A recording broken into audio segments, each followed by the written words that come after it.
ৰাতিপুৱা হোৱা সময়ত শান্তি পোৱাটো নাই আৰু দেই। চিমি, চিমি, তই উঠিছনে? তই যে উঠাই নাই হে? 10টা বাজিলে, গাভৰু ছোৱালী ইমান দেৰিলৈকে শুই থাকে নেকি হে? 10টা বাজিছে, ইমান সোনকালে উঠে নি মানুহ? এতিয়া 10টালৈকে শুলে গম পাবি, পাছতো শাহুৱে শুবলৈ দিয়ে নে নিদিয়ে। মাৰ ঘৰতে কিমান দেৰি শুই ল আৰু পাছত সেই লোকৰ ঘৰত গৈ শুবগে নালাগে। তুমি যে এইবোৰ কৈ থাকা নহয়, মই তাতো শুম নহয়। বাৰু শুবি তাত, বুঢ়ী মাৰে থব গম পাবি। এতিয়া বেগেতে উঠিয়া, মুখ হাতকেইটা ধু, চাহখন বনাই দিওঁ, খাবি। মই আৰু 10 মিনিটমান শুই লওঁ। কিমান দিন নুশুবি? শান্তি নাই মানে, অকণো আৰামকে শুবলেই নাপাওঁ, উঠাবলৈ আহেই নহয়। ইমান দেৰিৰে যে ল'ৰা ছোৱালীবোৰ শুব পাৰে আৰু দেই।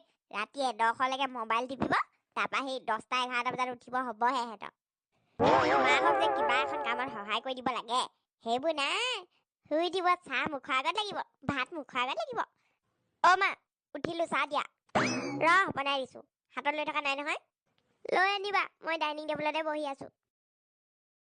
ছোৱালী জীৱনটো একদম বিন্দাছ জীৱন আৰু দেই, খাব লাগে, শুব লাগে। চাহ ল। দিয়া দিয়া, খাই লওঁ। এনেকৈয়ে অলপ দিন যোৱাৰ পিছত চিমিৰ বিয়া হ'ল। আহকচোন বিয়া হৈ তাইৰ অৱস্থা কি হ'ল চাওঁ আমি। বোৱাৰী, তুমিচোন ৰুমৰ ভিতৰতে সোমাই আছা। 10টাই বাজিব হ'ল, মই চাহ পানী কেতিয়া খাম? মা, মই সেই উঠি পেলাই যাবলৈ লৈছিলো। 10টা বাজিব হ'ল, এতিয়া তুমি উঠি যাবলৈ দেখিছা? আগতে গৈ পেলাই চাহ অকণ হাতত দিব লাগে, সেইটো গম নোপোৱা? হ'ব মা, এতিয়া মই চাহ বনাওগে, ব'লক। হ'ব, মোলে কাৰাকে গাখীৰ চাহ একাপ বনাবা। সময়মতে চাহ একাপ খাবলৈ নাপাওঁ এইবোৰৰ পৰা। মায়ে ঠিকেই কৈছিলে দেই, শাহু ঘৰত গ'লে গম পাবি বুলি। সেয়া এতিয়া পাইছোৱেই নহয়। চাহ একাপ আকৌ কেৰাকেহে খাই দিওঁ। ইমান দেৰি লাগেনে তোমাৰ চাহকণ বনাওঁতে? মাৰ ঘৰত একো শিকি নাহিলা নেকি? এয়া মোৰ চাহ হ'লেই, মই নিবলৈকে লৈছিলো। দিয়া দিয়া। এই চিৰিয়েলখন মোৰ ফেভৰেট, মই চাই লওঁ পাই, তাৰপৰাহে ভাত চাত বনামগে। খালি খালি খালি খালি। কি হ'ল মা? তুমি যে আহি টিভি চাই আছা, এইটো সময় কি কৰিব লাগে নাজানা? চোতাল হাৰিলা আৰু ঘৰ হাৰিলা? নাই হাৰা, ক'ত হাৰিছা? এইখন চিৰিয়েল মই বহুত ভাল পাওঁ, এইখন চাই পেলাই মই হাৰিমগে বুলিহে ভাবিছিলো। গোসাঁনী তুমি এইখন চাই হৰালে সময়টো ৰৈ থাকিব। হ'ব যাওঁ। ভালকে চাফা কৰিবা, চুক কোণবিলাক সাৰি নিবা, আৰু সাৰি হোৱাৰ পিছত ঘৰটো মুচি দিবা। মানে ঘৰত একো এটা কাম কৰিবই লগা হোৱা নাছিলে, এইবাৰ আকৌ ঘৰ মোচা। মাৰ ঘৰত ঘৰ মুচিয়ে পোৱা নাই আজিলৈকে। এইজনী কিন্তু অল্প বস্তু নহয় আকৌ দেই। মা, মাৰিলেও এজনীয়ে। মা, পৰিলেচোন। ইমান পানী দি ঘৰ মুচে নি? পৰি পেলাই কঁকাল ভাঙিলে। মোক উঠাবলৈ দেখা নাই এজনীয়ে। মই বেছি পানী দিচোন মুচাই নাছিলো। মই কেনে পৰিলো নেকি? এই মহটিজনী মোক মাৰিবলৈ ষড়যন্ত্ৰ ৰচিছে হপায়। মই বাৰু কেলে তেনেকুৱা কৰিম মা? মই ঘৰটোহে মুচিছো কিবা। কি ভেবা লাগি চাই আছ? পাকঘৰলৈ যা, তেল অকণমান আনি মোক মালিচ কৰি দে।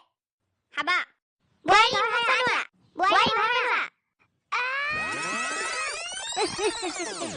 মোৰ জীৱনটো বৰবাদ আৰু কিয় যে মই বিয়া হৈছিলো। ইটো কৰ সিটো কৰ, মোৰ মাথা ঘূৰাইছে। বোৱাৰী, ইমান দেৰি লগাইছা যে তুমি। মা, আপুনি মোক কিয় এনেকুৱা ব্যৱহাৰ কৰে? ইটো কৰ সিটো কৰ, মইতো চব কৰিয়ে থাকো। আপুনি কিবা নিজৰ ছোৱালীজনীক তেনেকে কয় নেকি? ময়োতো কাৰোবাৰ ছোৱালী। মোকতো বিয়াৰ আগত কৈয়ে থৈছিলে আপুনি, বোৱাৰী নহয় ছোৱালী কৰি ৰাখিম। এয়াই নেকি আপোনাৰ? বিয়াৰ আগত কথা কোৱা বাদ দে, বোৱাৰী সদায় বোৱাৰী, কেতিয়াও ছোৱালী হ'ব নোৱাৰে। পাৰে, বোৱাৰীও ছোৱালী হ'ব পাৰে, যদিহে আপুনি তেওঁক নিজৰ ছোৱালীৰ দৰে ব্যৱহাৰ কৰে, তেতিয়াই আপোনাৰ বোৱাৰী হৈ পৰিব আপোনাৰ ছোৱালীৰ দৰে।